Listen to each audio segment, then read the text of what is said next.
저는 이번 시장이 규제로 매매 시장을 막기에는 역부족이라고 생각합니다. 그리고 그 규제와 결합된 유동성으로 가격이 떨어지는 것을 바라보는 게 더 무모할 것이라는 생각도 가져봅니다. 지금 시장의 상황들을 한번 보도록 하겠습니다. 지금의 시장의 상황은요. 11월 서울의 아파트 가격이 5년 2개월 만에 최고치다. 한강벨트 중심에서 급등을 했다고 합니다. 그래서 이제 그 중심에 급등이 일어나서 서울이 KB부동산 기준으로 했을 때 11월 전체의 가격 상승률이 1.72%입니다. 굉장히 높은 거죠. 그리고 경기도가 그다음으로 좀 높고 그다음이 울산이 높습니다. 그리고 수도권 전체로 볼 때는 지금 0.7로 전국에서 이 수도권 자체가 차지하는 비중들이 크지만 큰 만큼 거기에 대해서 가격들이 올라가는 비중들도 이제 크다고 이제 생각이 듭니다. 그리고 울산 그리고 이제 특이한 데가 어디냐? 부산이 0.13입니다. 많은 사람들이 부산이 이제 끝났다라고 얘기를 많이 하죠. 예, 그렇게 많이 제 영상을 시청하신 분은 많이 얘기를 했지만은 부산도 지금 4주 거의 5주째 계속 가격들이 올라가는 지역들이 생기고 있습니다. 제가 최근에 부산에 좀 많이 내려간 이유가 많은 사람들이 요청도 있었고 뭐 임장도 그래서 찍으려고 하고 그런 여러 가지 의미에서 제가 많이 내려갔었습니다. 자, 그래서 일단은 지금 한강벨트 중심으로 서울의 상승률은 5년 2개월 만에 최고치라는 겁니다. 2020년 이후로 최고치가 이제 된다라는 의미겠죠. 그리고 그중에서 30억이 우습네. 뭐 이런 날도 요즘 보면은 진짜 30억이 우습습니다. 이 되게 큰 돈이거든요. 20억이 넘는 게 대부분입니다. 지금 예를 들어서 30평 기준으로 한강벨트에서는요. 20평이 넘는 게 거의 대부분이라고 보시면 됩니다. 구축도 마찬가지입니다. 그 행당동 같은 경우 한진 아파트라든지 뭐 행당동에 대규모의 아파트들이 있잖아요. 대단지들. 거기도 30평대가 호가가 지금 20억이 넘어갔습니다. 되게 이제 세게 나오는 거죠. 그리고 여기서 30억이 우습네요는 광진구입니다. 광진구 같은 경우는 KB 기준으로 해서 가장 이제 높게 나왔고 이번 주 기준으로 만약에 한다고 하면은 KB 기준으로 지금 성남 분당구, 송파구, 용산구 이렇게 좀 많이 올라갔네요. 중구, 서초구, 성동구 요 순으로 지금 계속 좀 올라가고 있는 듯한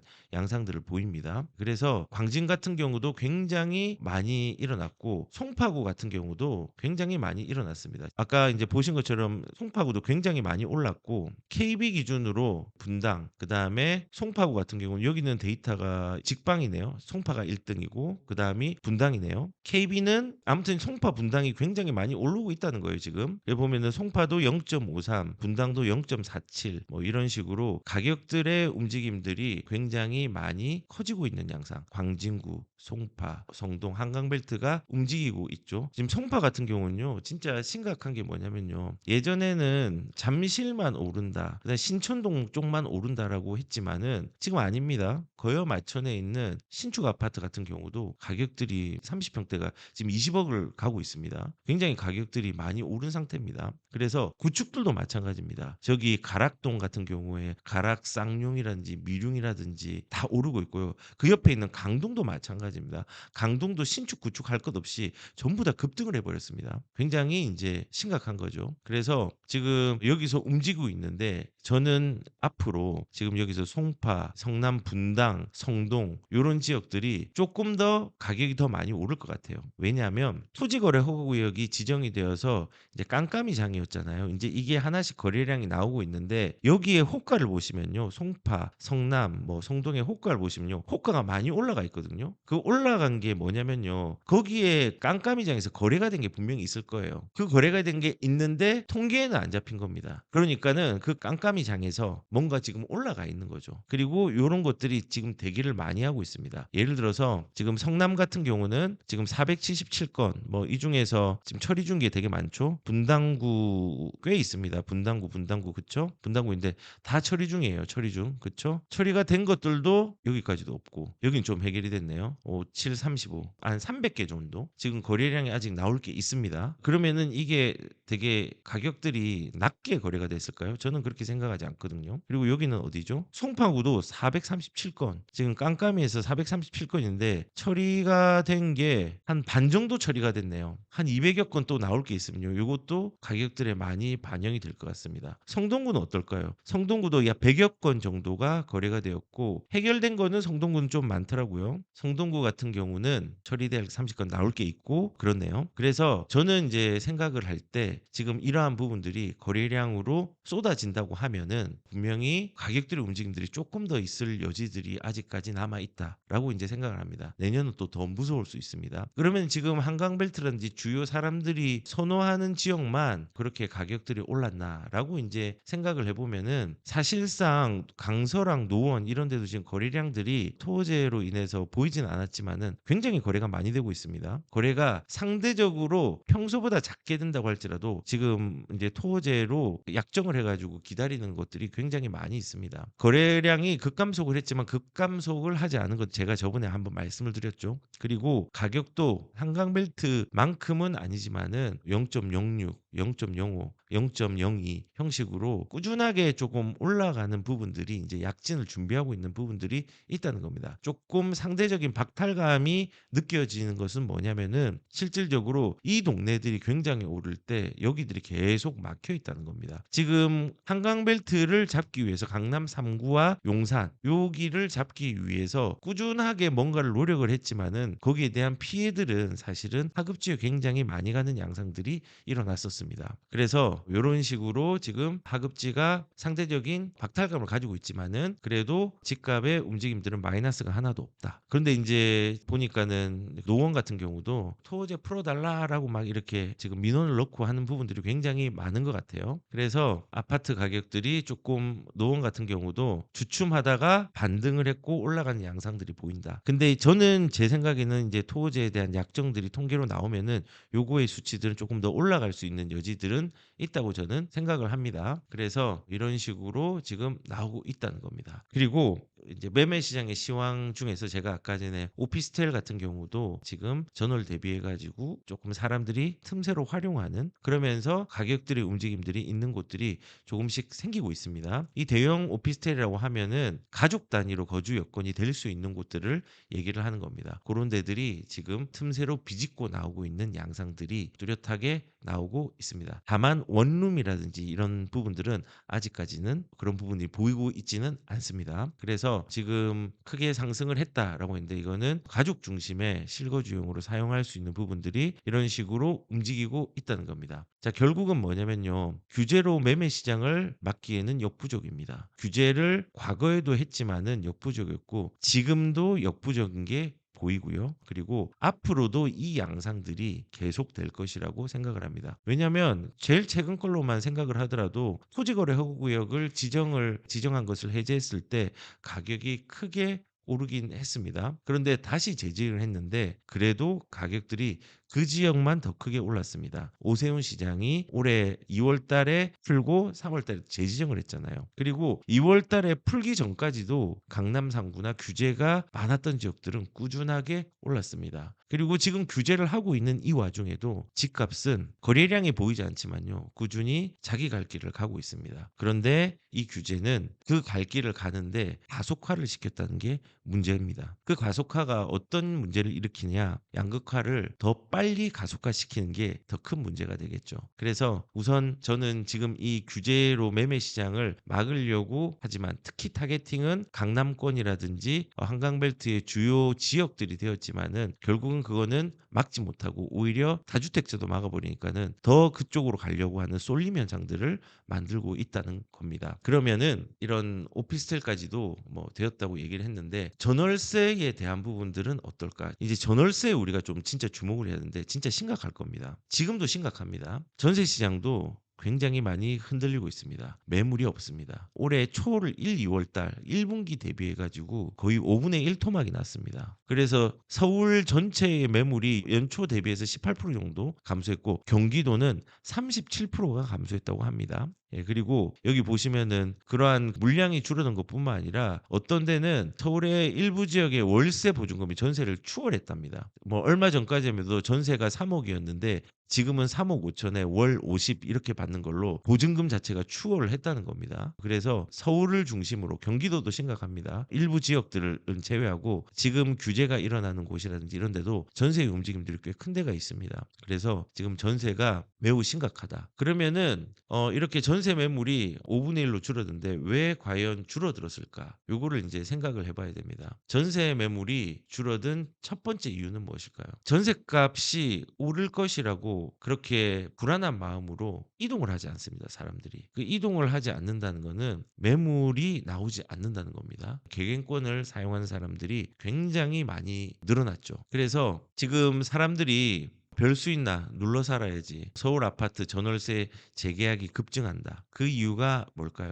심리적으로 불안하거든요. 전셋값이 오를 거라는 불안함 때문에 이동을 하지 않습니다. 그리고 이미 올랐습니다. 그리고 이미 매물도 작아졌습니다. 그래서 사람들이 불안하겠죠. 그래서 거의 40%가 넘는 서울에 있는 아파트의 사람들이 전 월세에 대한 재계약들을 오히려 하고 있습니다. 이러면은 물량이 나오지 않습니다. 그러니까는 물량이 줄어드는 겁니다. 두 번째로 전세 매물이 줄어든 이유는요. 입주 물량이 감소했다는 겁니다. 그리고 특히 그중에서 규제로 인해서 토지거래 허가구역을 지정을 했잖아요. 그런데 지금 토지거래 허가구역을 지정한 내에서 굉장히 매매 거래량들이 그래도 꾸준하게 나오고 있습니다. 근데 이게 토지거래 허가구에서 거래가 됐다는 건 뭘 의미하느냐? 그 규제 지역에서 거래되는 만큼 전세의 매물 숫자가 줄어든다는 겁니다. 매물이 또 감소하겠죠. 10월 15일 이후부터. 그리고 신규 입주 물량에 실거주 의무가 있기 때문에 이번에 이문희경 뉴타운에서 물량들이 꽤 많이 나왔는데 전세가는 주변에서 내려가지 않았습니다. 너무 물량이 부족해서 그런 현상이 일어나는 겁니다. 그래서 지금 전세 물량이 줄어든 이유는요. 사람들이 이동하려 하지 않는다. 그리고 두 번째는 토어제라든지 이런 부분으로 전세 매물이 줄어들고 있다. 그리고 정책적으로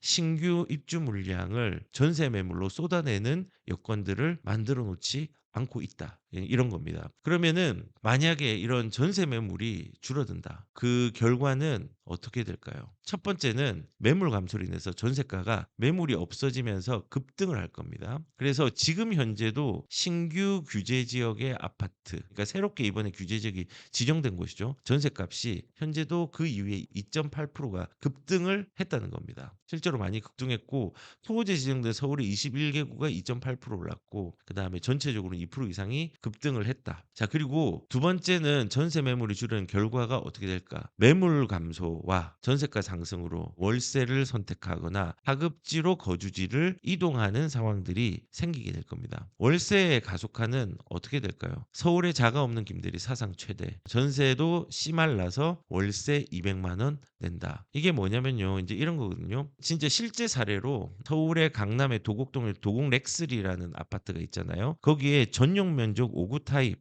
B 타입이 지난달에 보증금이 9억 정도였거든요. 근데 9억에 월세 80으로 계약이 되었습니다. 근데 이제 이번 달에 들어서는 이 지역의 전세가가 8억 중반대에서 시작이 되었거든요. 그 8억 중반대에서 시작되었던 거를 감안을 한다고 하면은 월세 보증금이 전세 가격을 추월한 겁니다. 월세 보증금이 예전에 3억이었는데 지금 월세 보증금도 3억 5천이 되었고 월세를 거기에 50, 60을 더 낸다는 겁니다. 그러니까 지금 현재 이런 매물 감소와 전세가 상승으로 월세를 선택하는 사람이 늘었습니다. 왜 그렇게 했을까요? 나는 여기에 살아야 돼. 난 서울에 살아야 돼. 강남에 살아야 돼. 서초에 살아야 돼. 한강벨트에 살아야 돼 하는 수요가 지역을 이동을 하는 게 힘들어서 전세를 포기하고 월세로 간 겁니다. 반전세죠, 어떻게 보면은. 그리고 이렇게 하지 못한 사람들, 월세를 지불하기 어려운 사람들은 어떻게 했냐? 이제 하급지로 거주지를 이동하는 겁니다. 그래서 하급지로 이동을 하는 선택을 하는 거죠. 내가 거기에 살면서